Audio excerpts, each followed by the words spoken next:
What's shaking, everybody? My name is Ross Mandell. I'm coming to you guys live today from Delray Beach, Florida. I'm at Scott Woolley Studios. I've got a real treat for you all today. She's easy on the eyes. She's fairly brilliant, although that's to be decided. She came from another country. It's a great American story. Didn't speak a lick of English.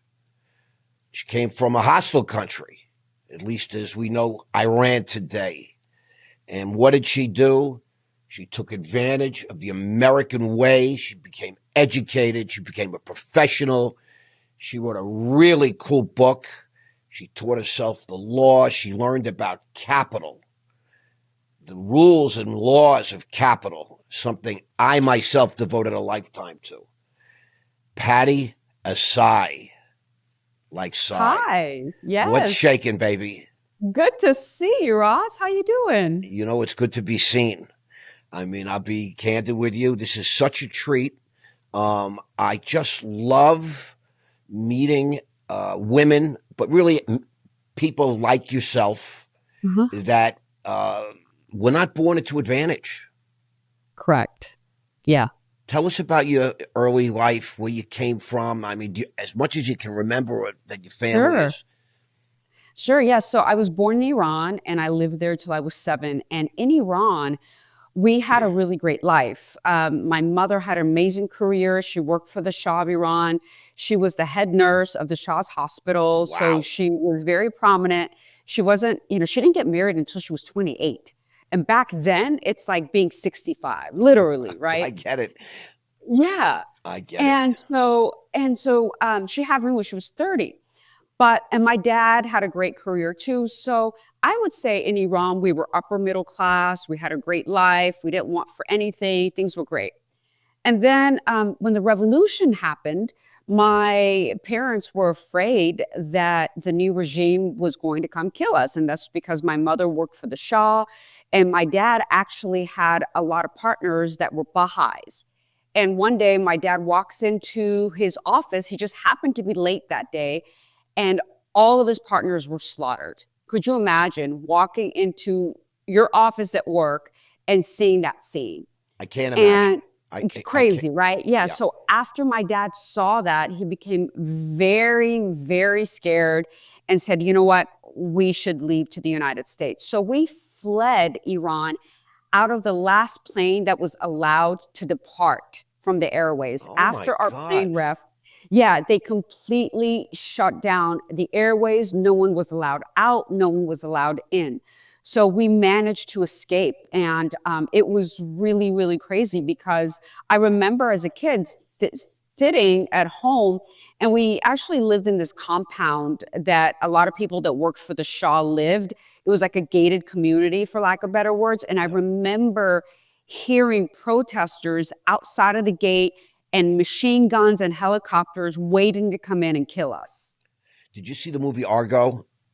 Yes. Yes. I think it won the Academy Award. Is that sort of like what it was like? Absolutely. Yes. I mean, that is crazy. I remember it was 1979, I believe, correct? Absolutely correct. And Shah Pahlavi. He had a mansion of townhomes on East End Avenue, in the most expensive area at that time in Manhattan. Right. And he was sick, and at some point he had to go to Mount Sinai Hospital for some procedures, and he had a wing built in 1980 just for the Shah. It was called the Shah's Wing at Mount Sinai Hospital. I didn't know this. This is so interesting. Yeah, and so just so you understand, it's a crazy story. In 1990, I had an emergency appendectomy at Mount Sinai Hospital. And I was a very, very successful stockbroker at the time. And I was, the big dude in the New York office for an old line Chicago firm. Wow. And they arranged for me, because I was an emergency. I went to the doctor. He says, you're going to have to get surgery. I said, well, I'm really jammed up for this week and that week, and I'm going to the Hamptons and I'm doing this. I said, I have an opening, August 4th. It was like He says, no, you don't understand. You're going into the first OR. Wow. You're about to die. Your appendix is going to explode in about 5 minutes. And they called an ambulance. I was a doctor. They rushed me to the hospital. And, the guys that ran the New York office were obviously very connected. And next thing you know, they say, they're wheeling me in. And I hear the order being given, to anesthesiologist. Hey, this guy's going to the shot suite. And it was like staying at a 5-star hotel in a hospital. Wow. And my girlfriend, actually, who has fear of hospitals, stayed over. That's how luxurious it was. And we live really nice, by the way. Yeah. We had our own money. Sure. But so that was that the amount of wealth that this Shah, what your family was surrounded with. Yeah. So tell us what happened. You got out. Where do you go? We got out, and just like every other immigrant story, you go where you have family. And we happened to only have family in one place in the United States. That was my cousin who was studying in Beaumont, Texas, like where Footloose was based. I get it. Yep. Yeah. So it was country, for lack of better words. And we moved to Beaumont. And we tried to settle there. My dad, we brought in a little bit of nest egg, and my dad just lost it in business dealings because everyone took advantage of him because he just didn't know the ways. Correct. So here we are in Beaumont, Texas, and my mom was like, I can't live here anymore. So we ended up moving to Houston. And by this point, we were running out of our nest egg. We just How old were you? How old were you, Pattie? So I was 7 when we moved here, and then we moved to Houston when I was, I think, 8. Okay. Around 8, yeah. You were a kid. And so we didn't have any money, and we didn't know what to do. And I remember I was going around in our apartment building asking to take out people's trash and hoping they would give me $1. I'm sorry, a quarter, not $1, a quarter. So that was the going rate. I would go out, and that was like the first time I started working because I knew I needed money. So that was my entrepreneurial spirit. Is I did that. I love it. Yeah, and I would collect money, and I would go to Godfather's Pizza. We had Godfather's Pizza, and I would have, a little pizza for myself with the money that I made collecting trash. And honestly, I've been working ever since. I get it. And you didn't know the language either. I mean, it had to be crazy strange. Oh, it was horrible. I remember the first day of school, Ross. I remember this is probably one of the most traumatic events in my life, where my mother walks me into a classroom, and I'm sitting there, and I sit down, and my mother leaves, and I'm sitting here, and they're introducing me. And the only reason I know they're introducing me is because I recognize my name. And I remember my head was down like this for the entire class until we had to go to lunch. Like, I would not look up. I was like staring at my shoes like this the entire time because I was just so intimidated, and I was felt so out of place. I wasn't wearing the cool clothes. I was wearing like an all maroon outfit that we had bought from Kmart. Like it was just a disaster. Yeah, it was really hard. Hard to make friends or Yes, it was really hard, again, because I didn't speak the language, right? Play dates and all, you didn't have all that. Yeah, and I had dark hair. Everyone back then was like blonde, blue eyes. Like, I didn't look like them. My parents weren't like them. So I just did not fit in. And it took a while for me to start learning, English. And when you're a kid, you pick it up quickly, right? So I started to pick it up quickly. They gave me some special classes that I went to while I was in school to improve my English. So eventually it got there. But, for most of my life, we didn't have, while I was with my parents, we didn't have any money. My dad actually had to work at McDonald's because he couldn't find work. What? Nothing against McDonald's, but no. I'm just saying that's really... Yeah, going from a very successful businessman in Iran to working at McDonald's, and he was so embarrassed that he had to work at McDonald's, and we lived in an apartment building. He wouldn't wear his uniform until he got into the car. He drove, and then he would change into his McDonald's uniform in the car, and then go to McDonald's, and he would do the same thing coming back because he didn't want any of the neighbors who really weren't doing that well either. I mean, we lived in a crappy apartment complex, but like, did you have brothers and sisters? I have a younger brother. Yeah. Oh, so you're the oldest. I'm the oldest. Yes. That explains some things to me. A lot of pressure on the oldest, isn't there? Absolutely, because my parents didn't know what they were doing, right? So I just had to figure it out. Like, they didn't know about school and how things worked and PTA and, teachers' conferences. It was all very different in Iran. So I really had to take on the parental role. And I was the one writing letters for them. I was the one that, had to like translate for them, pick up the phone, call, places that they need to call the bank, because their English just was not that good. Now, you stayed in Texas throughout your teen years and all that kind of thing, or? So we stayed in Texas until I was through junior high. And then we moved to Colorado. My dad eventually got a job as, so when we were in Beaumont, he was working in construction.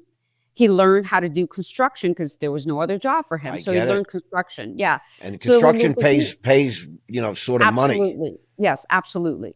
So then when we moved to Houston, there were no construction jobs because it's a city, right? Like, it's not like Beaumont, and he couldn't find a construction job. So he was working at McDonald's. And then eventually the building where we worked approached him because something was wrong in our apartment. I don't know if it was the garbage disposal or whatnot. And they sent the maintenance guy, and the maintenance guy didn't know what to do. And my dad fixed it. And so the managers got the word that this guy knows what he's doing. So they gave him an offer to work as the maintenance guy for the apartment. And then he just kind of moved his way up. And then they gave him an opportunity to move to Colorado, where he was just managing several properties. So I went to high school in Colorado, and then I went to undergrad in Colorado as well. Where in Colorado? Boulder? I went to, so we moved to Colorado Springs. That's where I went to high school. And my high school, yes, but my high school was the worst high school in Colorado Springs. Oh, God. Let me tell you how bad it is. The other day I was speaking with one of the people that refers me deals, and he's in Colorado Springs. And I said, I went to high school in Colorado Springs. He goes, where'd you go? And I told him the name. He's like, that's the jungle. Literally, that was his response. Yeah. Wow, the hood. We didn't live in a good area, right? So, so then I went to high school there, but I managed to do high school despite having dyslexia, ADHD. That was a whole thing I had to go through. I didn't hear that. My team didn't discover that about you. So dyslexic and ADHD. Yes. So when I moved to the United States, I wasn't doing very well in school at all. Okay. And I was studying so hard, but I couldn't figure out why I wasn't doing so well. I just thought I was stupid. I literally thought I was stupid. So it wasn't until my 9th grade year, my English professor, Mr. Stoddard, I will never forget him. I just happened to be doing well in English. And he said, you know what? Next year you should be in AP English. And I was like, that's for smart people. I literally turned to him and said that. Those were my exact words. I get it. And he said, you're smart. You need to be in AP English next year. I was like, okay. Well, how was your English at the time? At that time, I was good. At that point, my English. I just want to ask you a question. So in Iran, is it Farsi they speak? What were you? Arabic? Farsi. We speak Farsi in Iran. So, but you were an Arab family, essentially, right? That's how Americans, no? You're not considered Arabs? No, we're Iranian. We were Iranian. Persian, yes. I have a lot of friends now that, they don't even want to use the word Iran anymore. They call themselves Persians. Yeah. I've been several friends. It's like a networking group that somehow I was invited to speak as like a sort of celebrity guest. And a lot of the Persian women were very cute. And yes, we are. Yes, you are. And so I stayed in touch with them. And it's been very, they're really, I find that women are like, I think the culture is really interesting. The women friends that I've made, they're culturally more aware or more smart than the average American gal, in my opinion. And it's nothing against American women. I'm just, I've noticed a thread that runs through these quote unquote Persian women And Because we really value education. We really value yeah. culture. Yeah, and you have a rich culture. I mean, Persia ruled the Yes. world. Oh, absolutely. Persian Persia Empire. You know, one of the greatest ruled the empires, world. in the history of the world. Yes. The first real, I think, domination. You know, I mean, Yes. we talk about Rome, but Persia was far and away. Absolutely. You know, a lot of the Constitution is based on the Constitution of the Persian Empire. I know like that. Freedom of religion. Yeah, all of that. A lot of it comes from the Persian Empire. Yeah, I'm well versed in a lot of that. They were highly educated people long before sort of the whites and Europeans and all that good stuff. Yep. All right. So let me ask you. So you're an attractive woman. I mean, I don't want to get in trouble for saying that. Everybody. I welcome that. Say that as much as everybody warns me. You got to stop this. But here's the question: did in high school? Did you have a boyfriend? Did you assimilate like that? I mean, I wasn't allowed to date, but yes, I wasn't allowed to date, but I did have crushes, and you know, it's really interesting that I was just the mediocre student, mediocre looking, mediocre everything until I went to high school. And then it was at that point where I just blossomed, I think. People started finding me attractive in high school. And that's when I was telling you the story, because I think it's really important for people to hear the story, is that I thought I was stupid because I wasn't doing well in school. And then Mr. Stoddard said, you're going to go to AP English. And I remember, and I didn't know I was dyslexic at this point. So I had no idea why I was not doing well. Right. But what happened was that I was forced to go to AP English, which I didn't want to go to. I was so nervous walking into that room. I remember sitting in the back of the room, and I was like, my heart was pounding out of my chest because I knew I was stupid and I didn't belong. Right.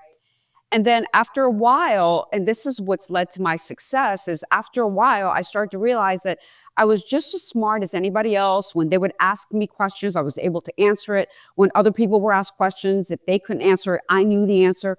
And I slowly started to believe, regardless of whether it's true or not, that I was just as smart as everybody else in that classroom. I love it. Instead of feeling like I was stupid. And the second I started to believe that is when my life changed. I love it. I not only started to excel in English, but I excelled in all my other classes. I got all sorts of awards. So it's really about what you believe about yourself and the way that you act in accordance to that belief that determines your success. And then later on, I found out that I have ADHD and dyslexia. Had you told me that earlier, I don't think I would have succeeded because I would have used that as a crutch. But I didn't know any better. The language. You came over here and it wasn't your main language, and so you have a million excuses or explanations for why you were a little slow, whatever.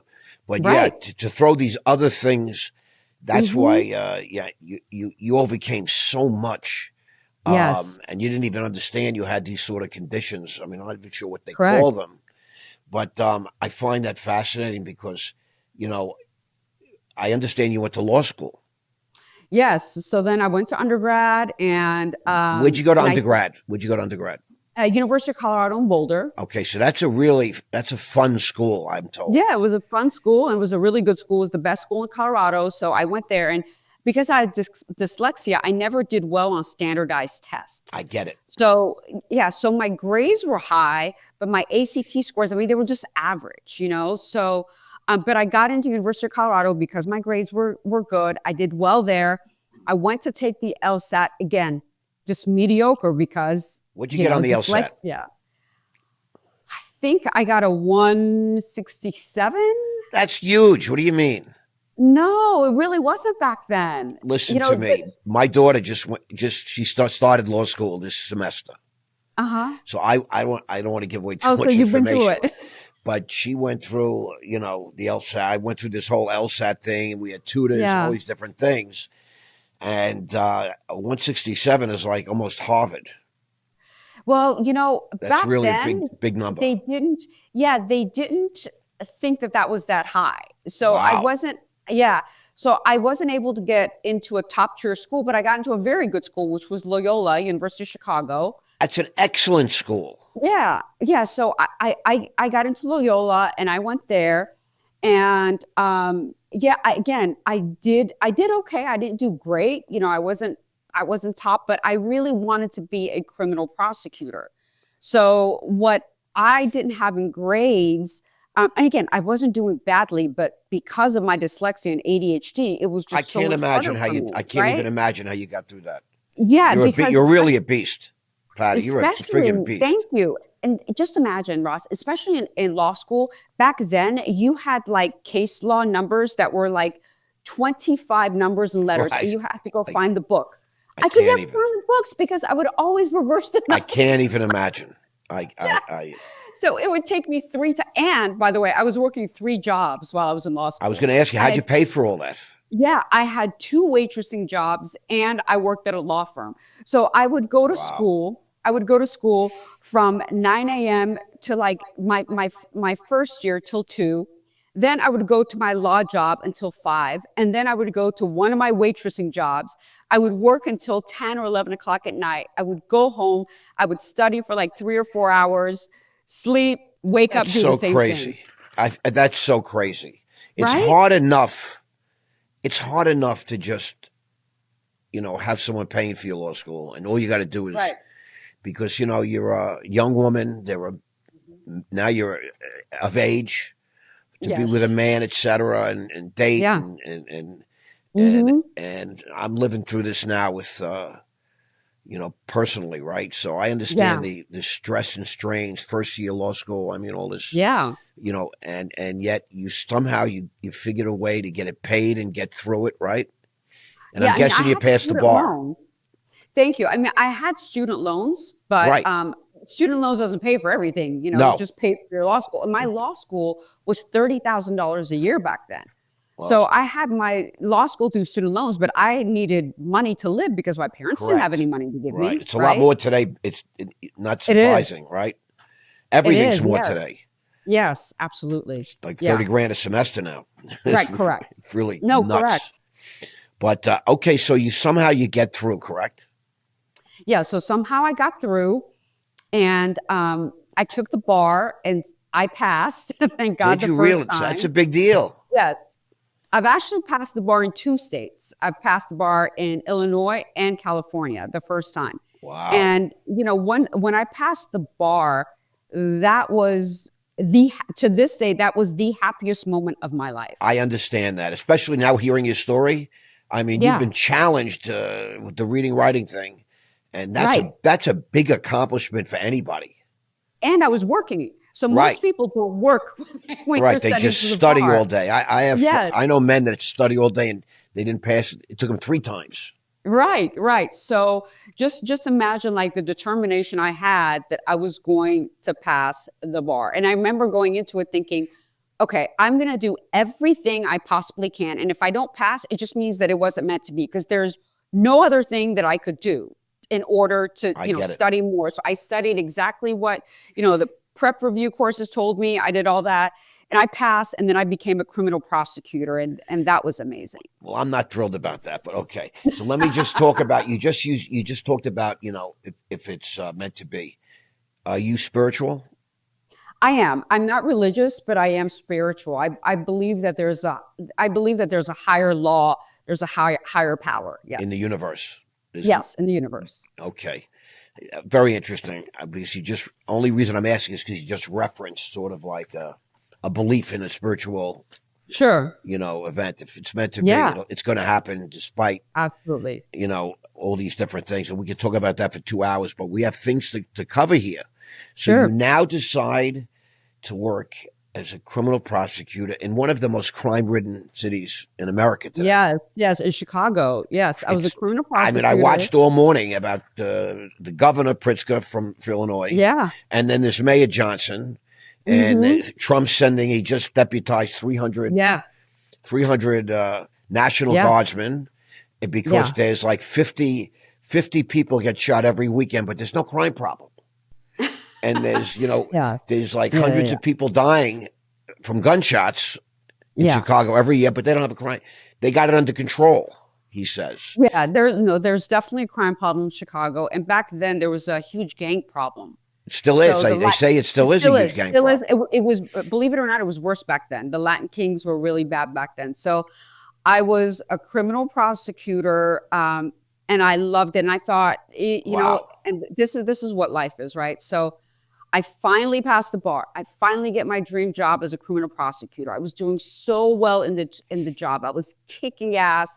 I'm like, my life is on a different trajectory. I get it. And then, you know, an incident with my parents happened to where they passed. And then that's when, like, you know, life is interesting. That's when I just got knocked down again. You say they passed. Something happened to the two of them? Yes. So, and I write this in my book. When my parents moved here, like I said, my mom had a great career in Iran. So the power dynamics in the relationship were equal. When we got here, my mom couldn't work due to the language barrier. And because of the language barrier, she was relegated to being in the home. And I saw how she lost so much power and independence because my dad was the only one that was working. And because of that, my mom started to feel like she had no power in the relationship. My dad was taking advantage of that situation. He was mentally abusing her, not physically, but mentally. My mother became severely depressed. She felt like she had no other options. She didn't know where to go. She didn't know what to do. And because of that, she was on a lot of psychotropic medication. And then one day, she reached her limit and she took my dad's life and then took her own life. Oh my God. Yeah, that's when I was 24. Oh my God. When you were still in law school, right? No, I had I had graduated. So I was a district attorney. Okay. And this is when I was like, my life is getting so much better. You're flying. Your accomplishments are huge. Finally, you know, getting to where I need to go, doing what I needed to do.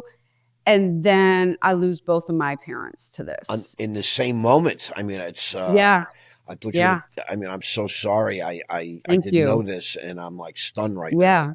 I'm trying to find the appropriate words. I don't think there are any, but you're such a power of example that, you know, to anybody listening to this or hearing about it, that you can overcome anything in life. That's pretty. Absolutely. How's your brother? He's doing great. And that was another thing is that, you know, my brother was 19. That's what I'm asking that. I realized that. Yeah. He was in college. I mean, at least I had gone through school, whatever. And, you know, it was really a struggle because I became the parent at that time. I get it. And what I did is, you know, in retrospect, I look at it and I'm like, I did the best that I could, but I found myself only concerned with his grades and him getting to where my parents wanted him to go. I mean, my brother was a valedictorian of his class. Okay, wow. So like, yeah, wow. So he's brilliant. He's brilliant without having to study a lick. I mean, that's who this kid is, right? So I was very concerned about him becoming successful, and you know, I wrote him hard. I really wrote him hard because I wanted him to be successful. Oh my goodness. And in retrospect, I wish that I had cared more about what he was feeling. Rather than what he was doing, you know, and you did the best you could. I mean, what did you know? You were thrown into this crazy position. I'm so sorry. I mean, like, it's such an unnatural thing. Right. And so he ended up, luckily, he ended up going to law school. He passed the bar. He was a corporate attorney for a while. And then he left and he went to the FBI. And now he's a supervisor in the counterterrorism division in Los Angeles. Wow. So he's got a very prominent career, yes, and he's very successful. He's married, he has a child, so he's doing really well. Wow. Yeah. I have so much to jump in on that, but I'm gonna save that for another time. I just met a woman. She was introduced to me by a former hostage negotiator for the FBI, and this woman was in that division, the counterterrorism division. And, you know, she's a 6-foot blonde that went undercover and all these different, I don't want to get into this whole thing now, but so at least he made good. Your brother made very good. And, Absolutely. thank God and thank Yeah. Sister Pattie. Well, What trauma you've gone through. yeah, it was very hard. And, I didn't really grieve or handle the trauma until I remember he had graduated from law school when he told me he passed the bar and got a job. It was at that moment where like I felt all that responsibility that I had. Like I was living for him, Right. right? You took Everything a that I was, breath. You took a breath and yes. it probably hit you all of a sudden. Yeah. And that's when it I get hit it. me like, Trust me when I wow. tell And you, this was I like get it. 7 years later, right? I'm like, wow, what just happened? I can't even. And it wasn't until then where I started to actually process what had happened to me and what had happened to my brother, and to really start to grieve and try to get through it 7 years later. I, I, I wish I didn't understand, Right. but I've been through so many different brutal things in my life that I Mm-hmm. get it. And, Yeah. you're a high functioning person. You're a high value woman. And, Thank you you. felt that you had this responsibility to be the parent and to oversee your only brother, his, Yes. make sure he does good. Yes. Whatever I good, did. Yeah. and that was your standard at that time. Yeah. You did the best you could. Yeah. And, we often put off our grief. These are high functioning people, what I call Mm-hmm. high value people. We put Yeah. off our grief because we have things to accomplish before we even allow ourselves to mourn. Absolutely. I'm I don't like, know I if you don't have time understand to that. mourn. I don't Right, have time to be upset, right, right? I right. need to get my act together That's how I live so my that life, just so you know. I'm I, sorry. I live my life that way. Did you? Yeah. I still do. I have That's objectives, and great. I'll deal with my feelings at another time. Yes. It's not important how I feel. Everybody's worried about feelings. I have Absolutely. things to accomplish. Absolutely. Who No, gives me it? too. Who gives a shit how I feel? Nobody. Yeah. And you know Right. what? Right. I don't have time for I feelings. don't even care how I feel anymore. I say, I feel a certain way, and then I get in the shower and Yeah. I put on some cologne. I say, let's go. It doesn't matter how you Yeah. feel. And that's a Right. big problem, I think, that a lot of people have today, what they call Yes. Gen Z and all these different, I don't even understand Absolutely. the diatribes. But, Absolutely. I come from a family and from a time like men were men and women were women. And that's what we did. And this is how we looked at things. And Hmm. it doesn't matter how you feel. Who cares Right. how you feel? I'm depressed. No, Ooh, I don't give a shit. Next. absolutely. I feel the same way. It's so, the Gen Z is just so coddled. It's all about, well, I don't feel like doing this. I don't feel like doing that. Do you know how many times I didn't feel like doing a lot of shit that I've done in my life? I mean, seriously, I I mean, didn't. I get it more than you know. Yeah. Are you kidding? And that's why we're sitting here podcasting today. Right. You're Right. super. If you're on my podcast, we think of you as a very successful, very high value woman, and with Thank a great you. story on top of it. Thank you. And so, the fact that we're sitting here today, to me, this demonstrates a certain thing, and I have a certain Thank standard and you. all these different things. But all right, so this is a shock. I mean, Yeah. you were working while you were going to law school, and I don't know. I don't know if my info is right, but I Hmm. was told that even as a district attorney, Hmm. you still had to have a second job. That's not true. Yes. Is that really Yes. true? That is true. I was making $30,000 a year working as a What? district attorney in Chicago. Yes. That was the highest you could get paid entering the district attorney's office. And I was working as a waitress at night. So I was lawyer by day, waitress at night. I mean, Uber drivers make more than that. Oh, I Part know. time. I mean, Yeah, but I couldn't afford to live. And I had a brother that I also wanted to take care of. so that is true. That's a great story. Yeah, That yeah. is a great You, story. I know you, you want to it hear? wasn't great to experience it. No, no, but I'm going to tell you a really funny story that happened because you're going to love this story. So I was, like I said, a prosecutor by day, waitress at night. And one night I was waiting tables, and a group of guys come in. It was one African American guy and two Latino men. They come in after the Bulls game. They're drunk. So they sit in my station. I worked at a very famous steakhouse there. It was late. It was like 10:30, and they're wasted, and they're just being very obnoxious. And the African-American dude keeps calling me babe. Hey, babe. Hey, babe, babe. I was like, sir, my name is Pattie. Please don't call me babe. And so finally it's like, why do you care? Why do you care if I call you babe? And I said, it's kind of derogatory. I said, it's like if I were to call you bro. And I said that, and he went off. He's like, you're racist. Get your manager over here right now. You're saying racist things to me. So then my manager goes over, and I'm telling you, like, it was my manager berates me, even though it wasn't my fault. And I go into the broom closet because I've never cried at work. And that was my rule. Don't ever let them see you cry. So I remember going into the broom closet, and I was crying. And I was talking to the universe, and I was like, you know what? I don't have power over this man right now. He is more powerful than me. I'm like, but you give him what he deserves. That was what I kept saying as I was crying in the broom closet, in my waitressing outfit. Okay. So the DA comes out now. The DA comes out of that broom closet. The next day I go to work.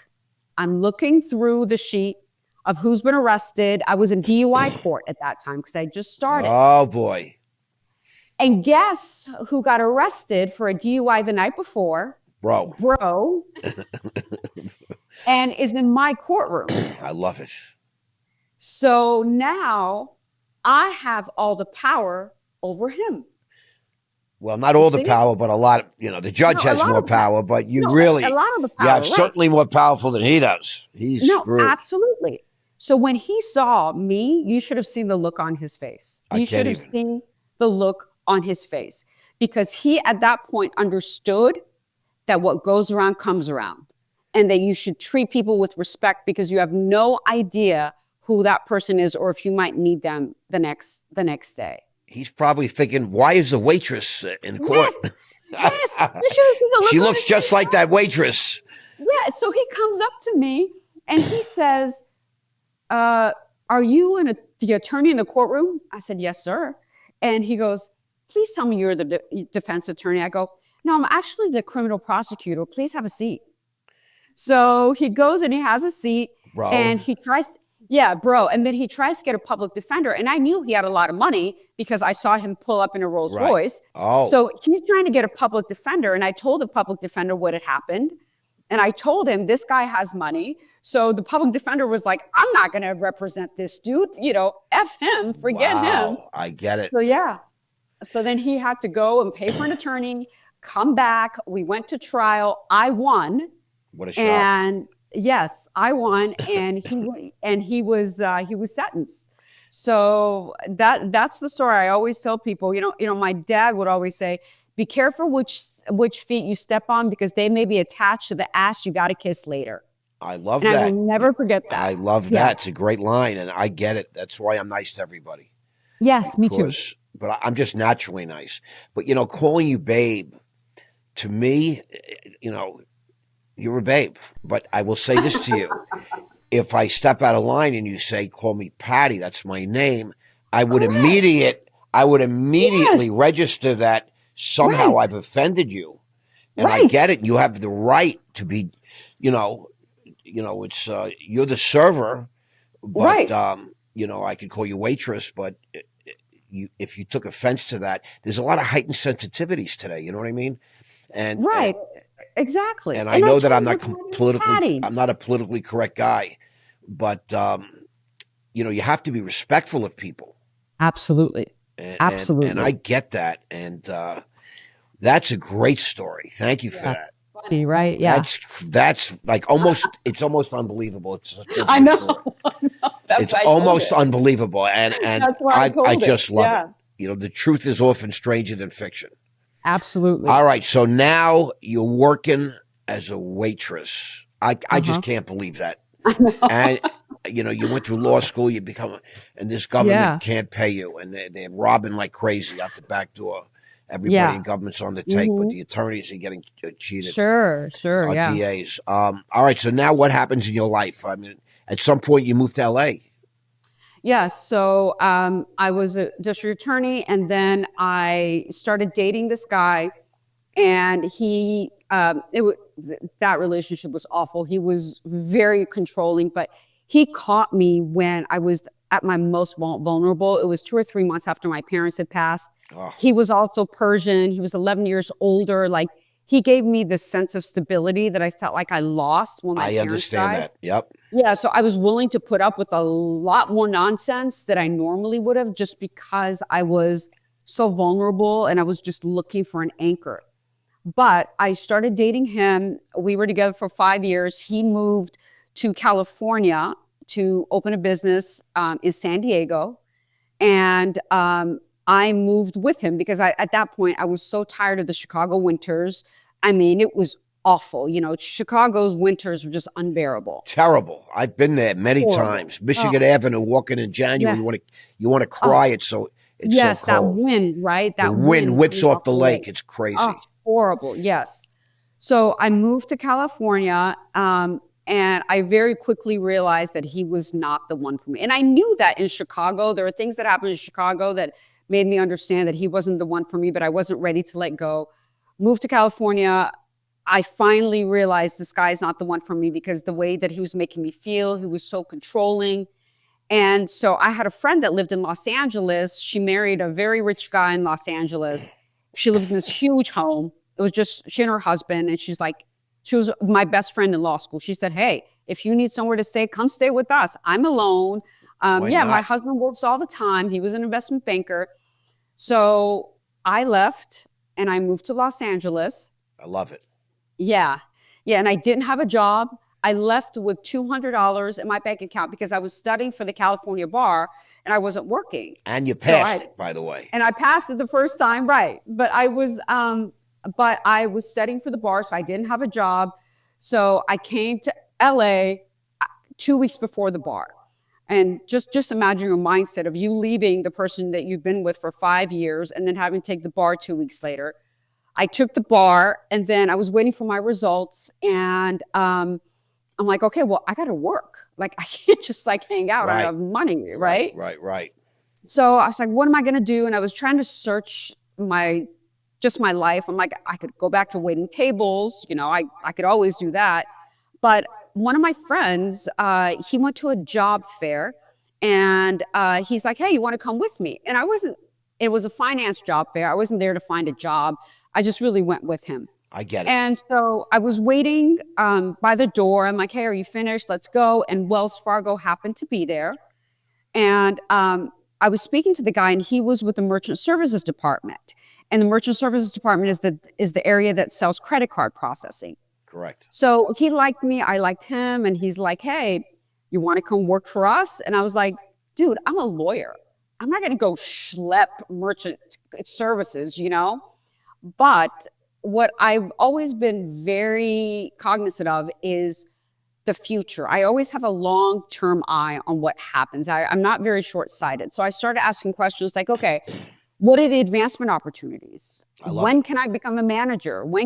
So he's like, they were in growth mode. So he's like, if you do well within 6 months, you could be a territory manager. 6 months after that, and you could have my job because I'm going to be moving along. I was like, okay, you know, I'm not doing anything right now, right? What do I got to lose? Let me go try this out and see what happens. And it was really rough in the beginning, Ross. It was really rough. I can't imagine after being an attorney and being essentially a prosecutor, which is sort of an easy, you get a lot of easy wins there. Now you got to compete. Now you're competing with sharks in a sort of in a big sea. But it was also a little bit right place, right time. Absolutely, no. It was meant to happen. That business blew up. Yeah, it really was meant to happen. And I remember the first day, because I had recently just moved to Los Angeles. I didn't realize the San Fernando Valley was the hottest area in the world. It was like 110 degrees. And I took my big credit card machine, which was huge at that point, right? With me, it was like 20 pounds and my pitch book. And I would go door to door on Ventura Boulevard in the Valley. asking people to switch their credit card processing. And they would kick me out. They'd be like, F you, get out, you stupid, can't you read the no soliciting sign?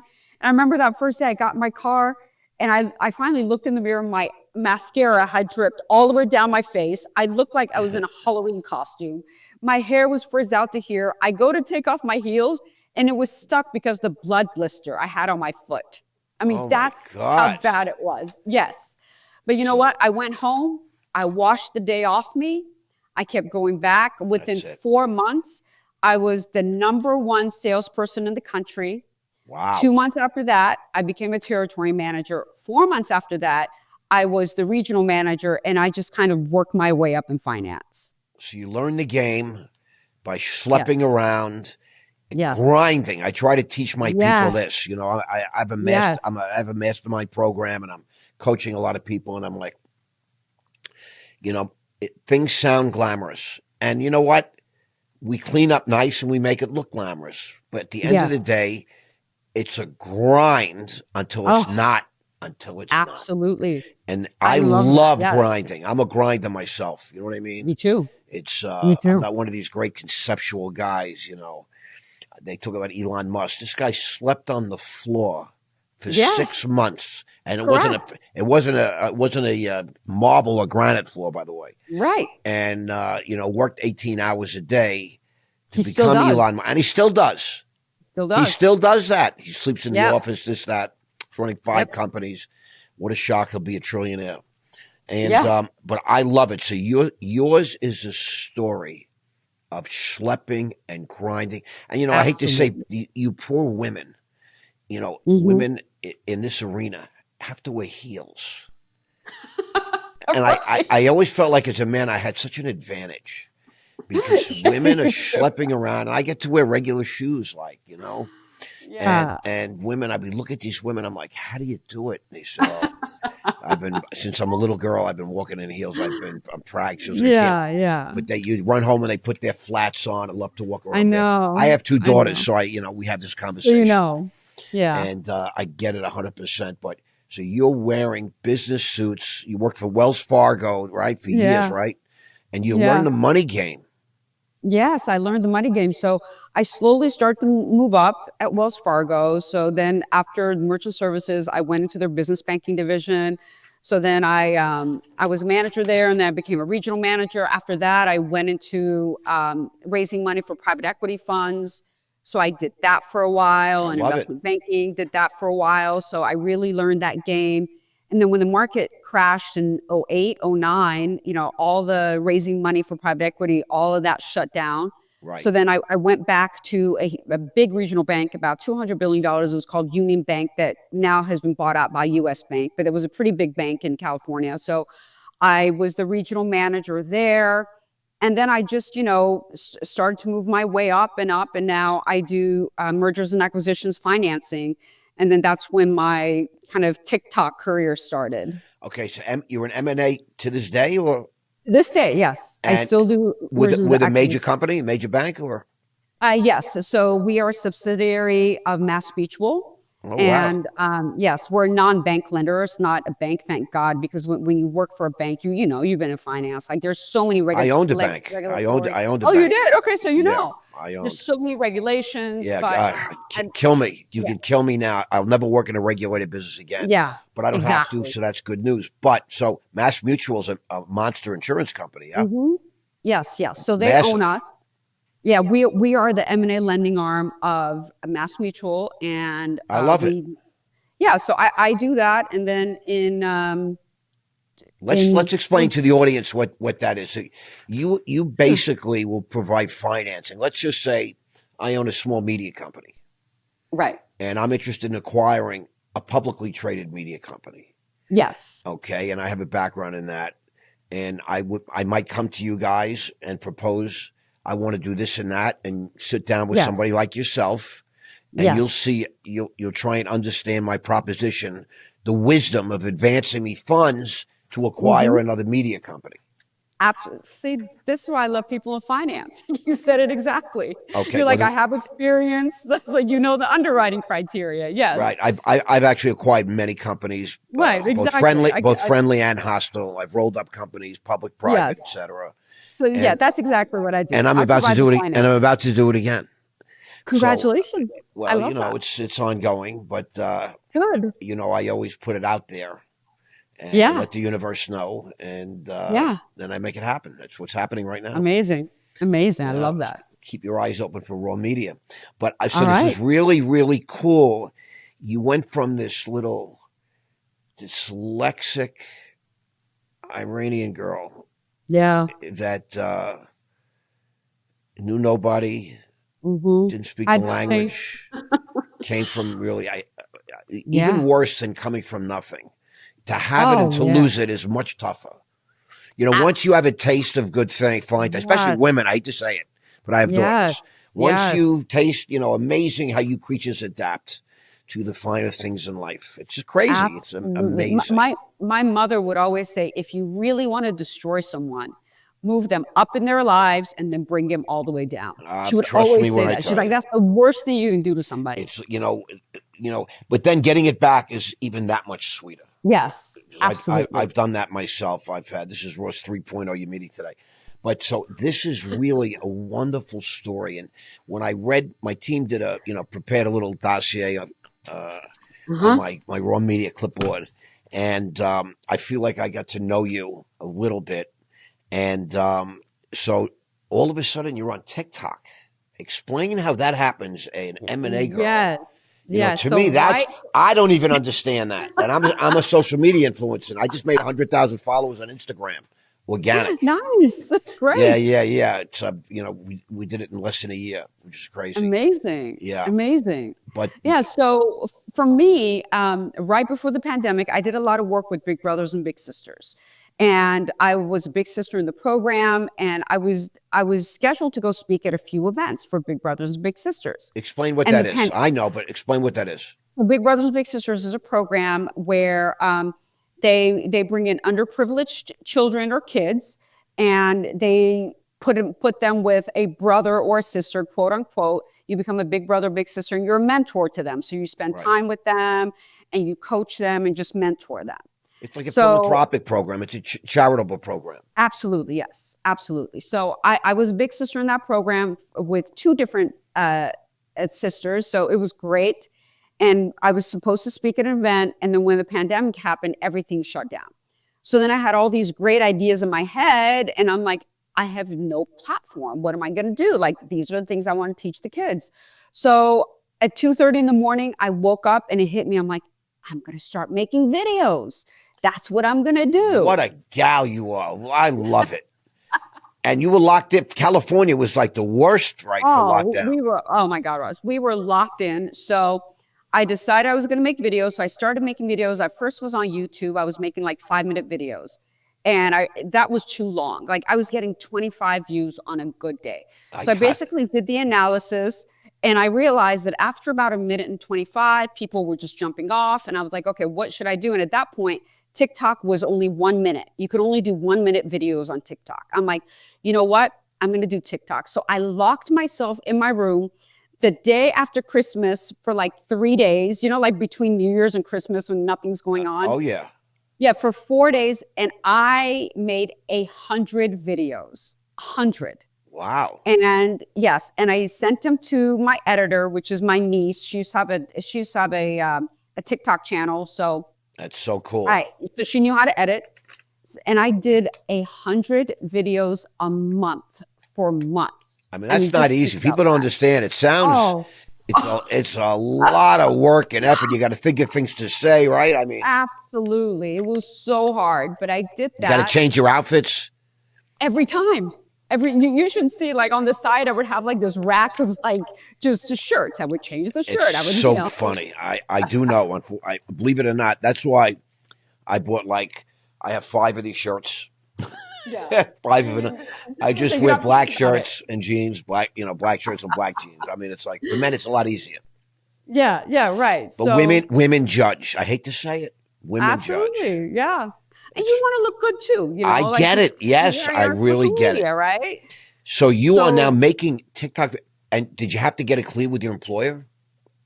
No, because at that point, I wasn't doing any financial stuff. I started out doing a lot of decorum stuff, like because people, due to the pandemic, didn't know how to act anymore.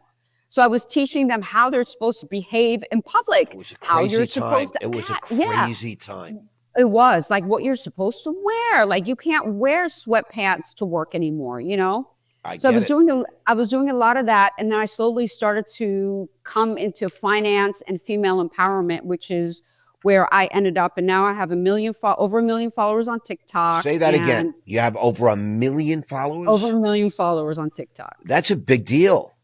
Yeah. Are you monetizing? So. Yes. Me too. And I only have 12,500 on TikTok. Yeah, it's great, and and then I wrote my book after that. Well, I want to get to that because, you know, this is something that I love, and I'm a guy. Yeah. And, I had a lot of success with women over the course of my life because I always had money in my pocket, and I always, you know what I mean? I always had my own place, my own car, and all these good things that men should appreciate, I think, even more than women. Yeah. To me, it's part of what makes a man. I hate to say it. I might get slammed, but to me, I love this guy, Andrew Tate. He talks about brokies. Because, he has That's the only thing I like that Andrew Tate talks I get about. it. Well, he's got, he's a world champion kickboxer. I find a lot of things about him I really like, but a lot of things, there's a few things that really are offensive. I get it. Yeah. Not to me, but I get it. And, but he calls people brokies. And when I saw tell everybody the title of your book. Never Date a Broke Dude, The Financial Freedom Playbook. Never date a broke dude. Yeah. That should be a mantra. It is my mantra. I think my ex-wife has had that on tattooed on my daughter's heads their whole lives. Never date a broke dude. Absolutely, because and here's why. And like you were saying, it has very little to do with bank account. To be honest, it has to do. Thank you. I was going to go there, but I was hoping you would say. Yeah, and I define a broke dude, and I say dude because I'm a girl, right? But as anybody, girl or a boy, who doesn't match your ambition, drive, commitment, or work ethic, schleps, for lack of better words, right? People that are just content sitting on the sofa, eating Cheetos all day, not being productive. And if you are someone that is financially stable, that's a go-getter, right? That's a hustler that grinds. You can't be, especially as a woman, you cannot be with someone that's the opposite of that. And I dated a broke dude. I dated a few because... Really? Yes, that's interesting to me. Yeah, so I dated a broke dude who I was successful in finance. I was in my 30s. I was doing fairly well, not as good as I'm doing, but I was making some money. I get it. And I started dating him, and he was in the industry, in the film industry, trying to make it, right? And so he was 26. He was living at home. That should have been the biggest red flag.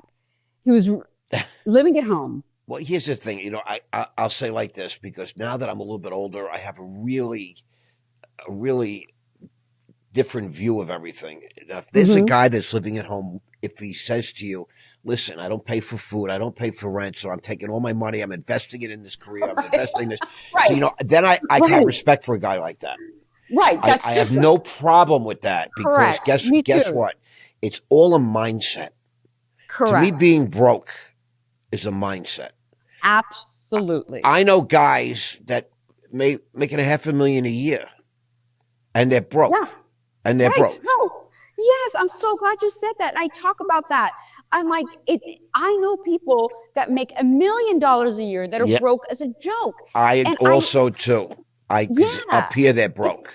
It's up here. And I've really learned in my career now that anytime I see someone pulling up in a Ferrari with the $60,000 watch and decked out in Gucci, that person does not have a pot to piss in. I promise you, they're blowing all their money. Well, right? there's a good chance you're looking at his net worth right there. Absolutely. And they never have any money. Versus my richest client, he is worth $3 billion with a B. Wow. He pulls up in a Honda Civic. I get it. Wearing like shorts, flip-flops. You would never guess that this person has $3 billion. Ever. Listen, right now I'm driving a 17-year-old Volvo. Sweet. Right, like it's right just now. like, I am. right. And I'm wearing an iWatch.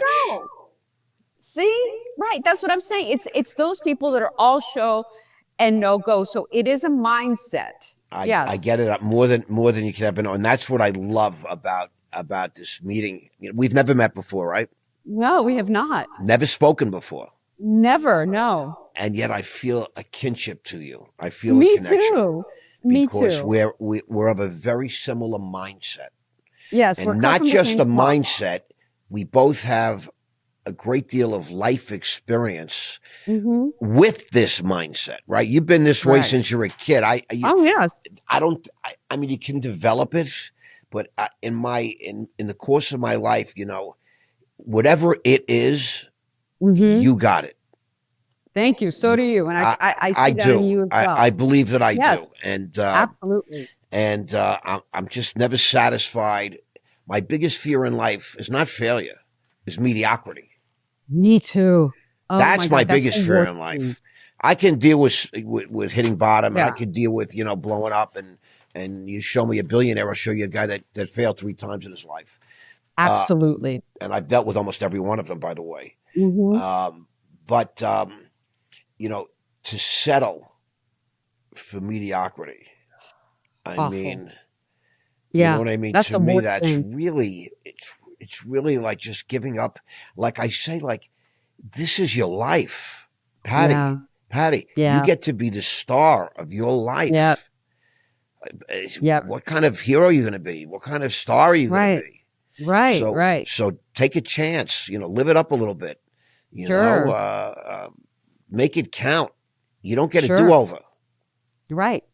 Sure. And you know, I just think that, for lack of better words, I hate schleps. I can't stand schleppiness in anything. That's the best word. I just cannot stand schleppiness. I understand. But you were schlepping around with that credit card machine in the valley. And see, that's a different blood blisters. Right? And I want you to know that I love that. I love that part of you. Yeah. Because that was, you could have quit and just said, you know what, screw it. I'm going to go find some old, ugly, rich guy and sell my soul. Yeah. But no. Or I could just go be a lawyer. Or I could just go be an attorney. Well, that's a whole nother thing. So you decided to stay with finance, huh?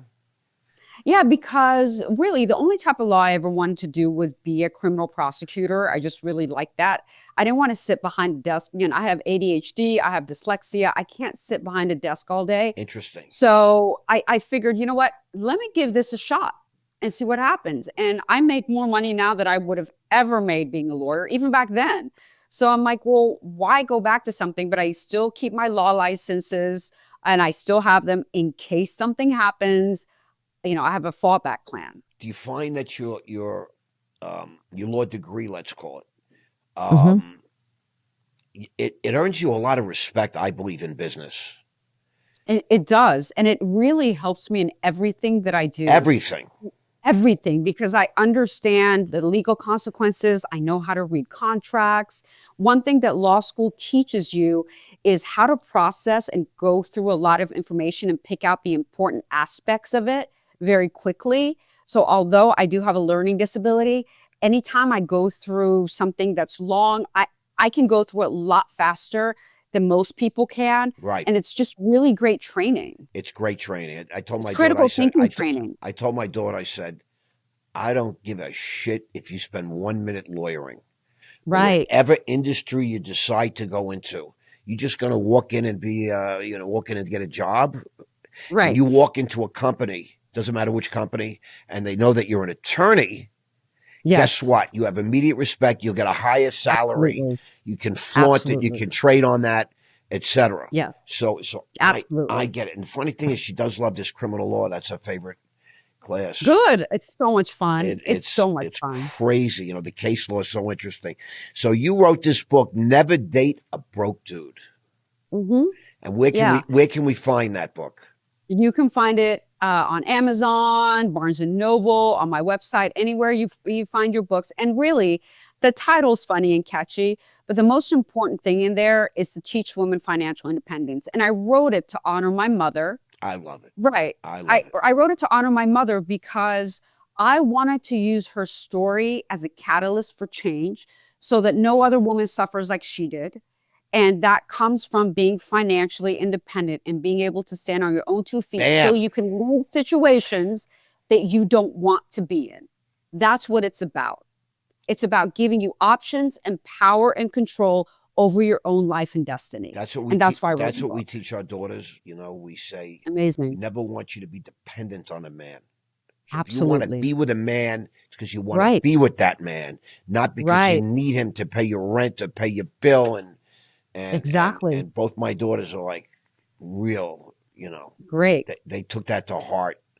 They get their own money, and my baby is now in law school. God, I fear the day she enters the work world because she's a friggin' beast. The two of them are really spectacular, but it's almost like they had a chat with you. I hope they read my book because, I also teach how to invest your money, how the things that you need to know in a relationship, because a lot of women just close their eyes and their ears when it comes to their finances, and they have no clue what's going on. So I teach a lot of the financial aspects that most women don't know. I love it.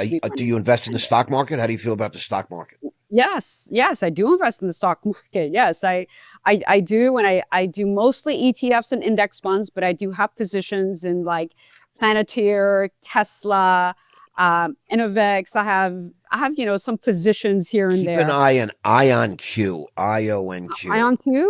Okay. IonQ, because you said Palantir, which is it's my third favorite stock now.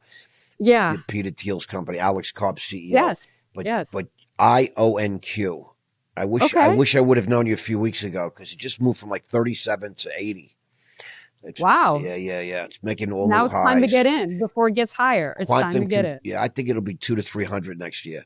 Quantum computing, they're the leader as a public company. So you're still doing TikTok or no? Yes, of course. I'm still doing TikTok. How do we find you on TikTok? At Duchess of Decorum. Now, that's another thing. So I wanted to end with that, but Duchess of Decorum. Yeah. That's what the fans started calling me because I was teaching decorum. You said that on your TikTok channel during COVID. How to behave, how to carry yourself. Yes. So that's what they started calling me. But, Pattie Ehsaei, if you just put my name, my first name and last name. Now, the last name's a little challenging for the average Joe. Yes. It looks like a dyslexic person wrote that. Yes, I hate to say it. Ehsaei. Yes. It ends in 3 vowels in a row. It's a lot of vowels. It's a different type of name in America, but that's why we're great. And Pattie is IE instead of Y, right? Yes, and I have Instagram. So I have my How do we find you on Instagram? It's still at Duchess of Decorum. So it's Duchess of Decorum. Okay, Decorum. Even on Instagram. Yeah, on and Instagram, TikTok. Facebook, all of that. Mm-hmm. Okay, on all social media. I love it because, I recommend that everybody buy that book. Thank you. If you've ever I do too. If you're a woman and you've ever dated a man that's broke here and here, and if you're a dude and you're broke and you don't know what to do, buy our book. Yes, because to learn how to do it. Having spent this hour with you, I get the mindset. I feel the drive. I swear. With 3,000, right? You're in LA right now. Yes, I am. And I'm in South Florida. I'm in Delray right now, Boca Raton, that area, Palm Beach County. But you're from New York, right? I can tell the accent. I am a New York boy, born in Brooklyn, raised on Long Island. Wow. Spending my whole life in Manhattan. Yeah. I moved in when I was 20 years old. Went down to Wall Street when I was a young lad. And spent my whole life as a stockbroker on Wall Street. as a Wow. financial guy, a trader, banker, a CEO, founding, Mm-hmm. taking over 100 companies public. According Amazing. to Forbes and CNBC and the United States government, I'm in very Amazing. rarefied air. I don't know anybody that's participated in more IPOs than I have. But most Wow. importantly, Impressive. I took myself public twice. Wonderful. In Good London, for you. on the London Stock Exchange. First American to bring a regulated American business public on a foreign stock exchange. Amazing. Yeah, so I have, so getting to chat with you for this hour has been a real privilege. I loved it. This was so much fun. I'm so honored to be on your podcast. I really respect you so much. And yeah, I feel like we're kindred spirits. And I look forward to us keeping in touch even after this. This was so much fun. I mean, are you married? I have a fiance. We've been together for 8 years. I don't know if I'll ever get married, but we're life partners. Okay, you probably discussed that in the book. Yes. Financially, it's not a great deal. You know, marriage is a legal contract. That's what it is. It's a legal business. Has nothing to do with love. Nothing to do with love. In fact, it kills love often. But yeah, if you were closer, I would ask you out for a drink or dinner. Just to chat about business and life, and you really If I'm ever in Florida, if you're ever in LA, I will. I'm gonna take you up on that one day. Awesome. And I have a lot of good friends in Beverly Hills and Malibu, etc. Great. And it's just so great to meet you. Last question. I always like to end, and you've done so much in your life. Mm-hmm. You've come so far from that young kid, that 7-year-old little girl that moved to Beaumont, Texas. Yeah. I mean, 5 years from today, 2030. What's Pattie going to be up to? What do you want to accomplish? Pattie is going to have her own media empire. I love it. That's what's going to happen. I love it. Yes, I'm going to have my own media empire. That's what's going to happen. I love it, because guess who here is building a media company for the last You, I know. Correct. We may need to chat about that. Yeah, I look forward to that. Stay on after we say goodbye. We'll exchange information. Yeah. But I love that, and obviously you have a calling, because you made 100 videos in the beginning. It's one thing to be consistent and determined, but you said it woke me up at 2:30 in the morning. Yeah. Stuck in the house in LA. Yeah. Gavin Newsom's excessive lockdowns. Pathetic, really. And you chose to make 100 videos. Yeah. I know what that is. Yeah. I know doing 5 or 10 in a day is like what? And that I believe that you do have that calling, and I'll say why, because you have something to say. I do. You are valuable. You have a valuable message. You get it, whatever it is, you get it. Yeah. And I want to say thank you so much for appearing on my show today. And it was just so great getting to know you. Thank you so much for having me. It was wonderful getting to know you. It was a pleasure. Thank you. Thank you, Pattie.